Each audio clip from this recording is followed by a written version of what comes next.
nhau dùng đấy trồng xe trồng cái thì không gì hết xí đấy nó bên một xuống gì chả bên một xe xuống gì nữa nè mà bị chua cái lò vàng đây thì nó phải có xuống nữa.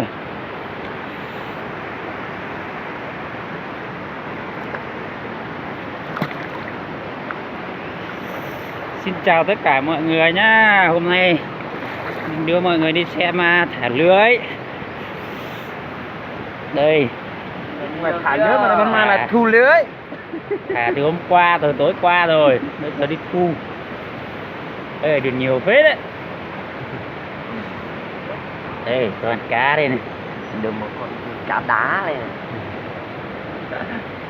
Chê đá. Đây. Chê đá nhiều thôi. Ôi giời ơi, nhiều thế.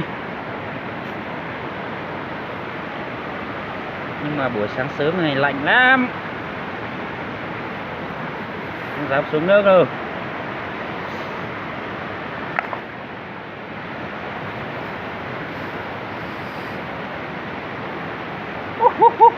Đừng nhiều thật. Ôi giời ơi. Kéo này không? Ôi ló.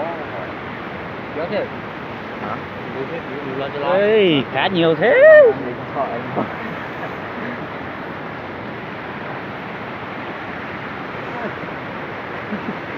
Cởi áo anh chuẩn bị xuống nước đi. Thằng này giỏi nước lắm. Lạnh ghê.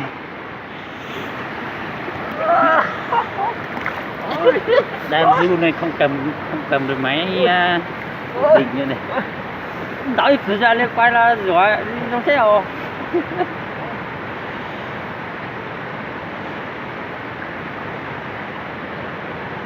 Ô, có một quả đá dưới cái này.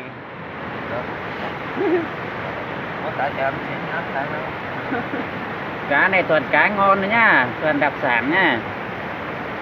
Cá đáng ở cái vùng này ngon lắm.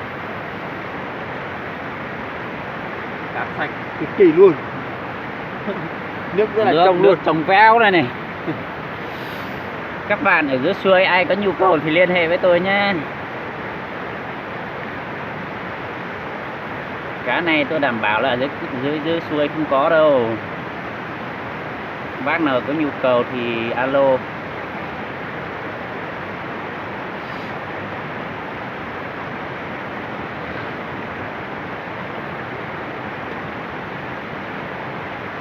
Tôi là người bản địa ở đây nên là lúc nào anh em đi là tôi lại đi cùng đó.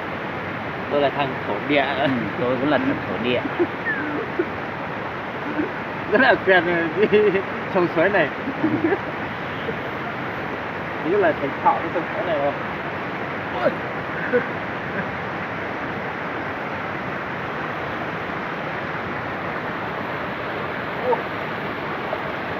Nào, ôi rồi ôi toàn cá này các bạn ơi.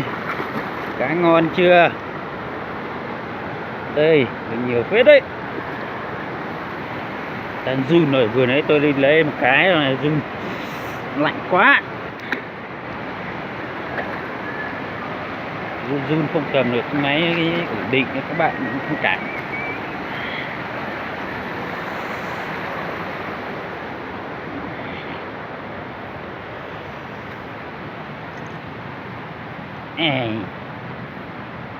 Đây 2 cái, nhiều cá phết đấy các bạn.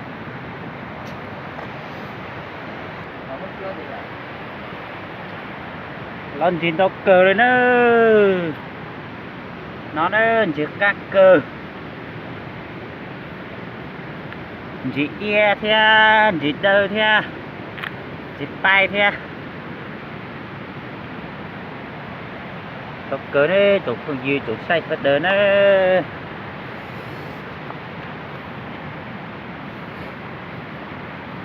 cho nó chơi một số cho bị hắn lo chơi lên mà mất đờ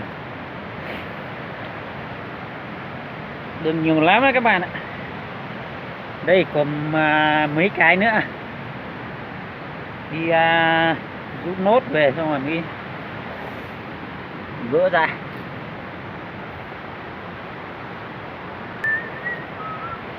Nó đây đọc cờ nữa dì thiên ơi Chỉ một cống trồng đấy nữa. chỉ một cống trồng đi dì ngồi sư dì mà nó chỉ tà nữa đây toàn cá đây các bạn ạ, chỉ có mấy cái lá thôi nhá, toàn cá đấy. Đây cá lắm nư nhìn tao kìa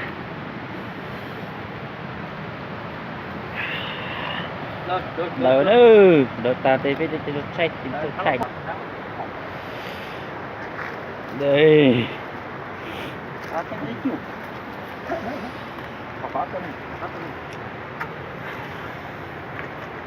nó tổ đây nó toàn ra mới lo ra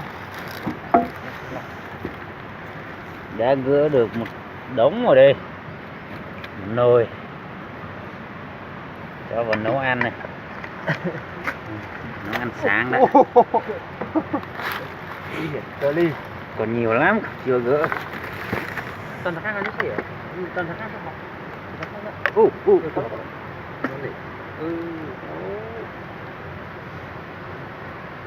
nó ơi lấy lọc câu nó ơi lấy lọc câu nó quần nặt xài cho nhưng mà mình lời dẫn ra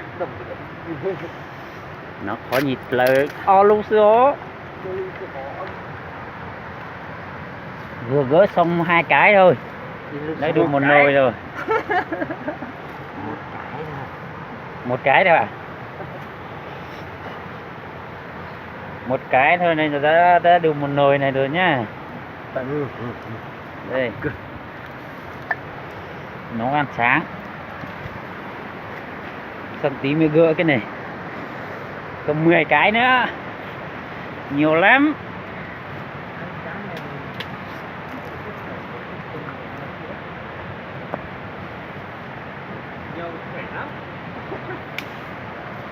Đây còn nhiều lắm đây.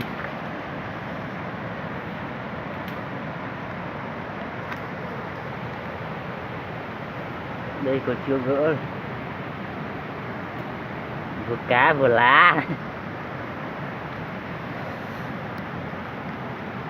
Đọc cờ lấy đó chúa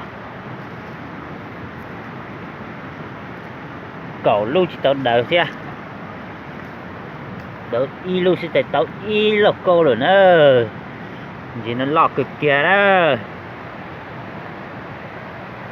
gì nó phải còn dệt bay nè, gì nó mà cắt cơ thì mong đây cơ đi ó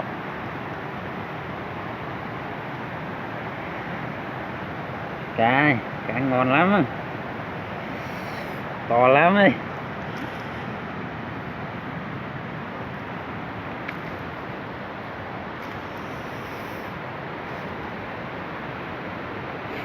Cái xe này nó sẽ lử do lên tôi thạch luôn, dạ cái xe đó nhau dòng này trồng cái thì không gì theo tổng xe thật là đó.